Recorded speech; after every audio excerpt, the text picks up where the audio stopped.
مسیح خداوند میں آپ سب کی سلامتی ہو۔ خداوند کے زندہ پاک کلام میں سے آج ہم پڑھیں گے پرانے عہد نامہ میں سے زبور کی کتاب، اس کا 91 زبور۔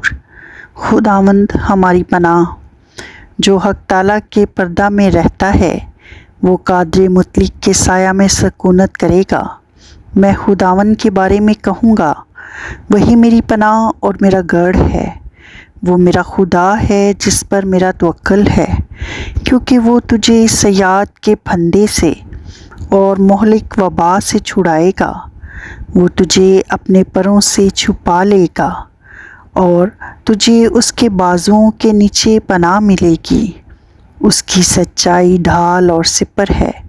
تو نہ رات کی ہیبت سے ڈرے گا، نہ دن کو اڑنے والے تیر سے، نہ اس وبا سے جو اندھیرے میں چلتی ہے، نہ اس ہلاکت سے جو دوپہر کو ویران کرتی ہے۔ تیرے آس پاس 1000 گر جائیں گے اور تیرے دہنے ہاتھ کی طرف 10,000، لیکن وہ تیرے نزدیک نہ آئے گی۔ لیکن تو اپنی آنکھوں سے نگاہ کرے گا اور شریروں کے انجام کو دیکھے گا۔ پر تو اے خداوند میری پناہ ہے، تو نے حق تعالیٰ کو اپنا مسکن بنا لیا ہے۔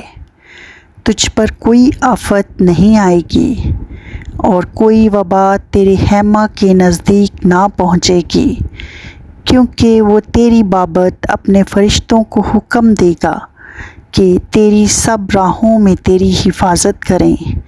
وہ تجھے اپنے ہاتھوں پر اٹھا لیں گے، تاکہ ایسا نہ ہو کہ تیرے پاؤں کو پتھر سے ٹھیس لگے۔ تو شیر ببر اور افعی کو روندے گا، تو جوان شیر اور اژدہا کو پامال کرے گا۔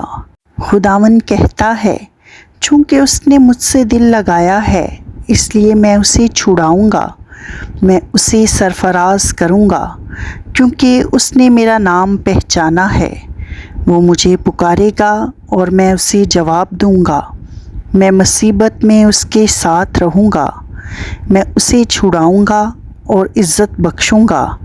میں اسے عمر کی درازی سے آسودہ کروں گا اور اپنی نجات اسے دکھاؤں گا۔ خداوند کے پاک کلام کے پڑھے اور سنے جانے پر اس کی برکت ہو۔ آمین۔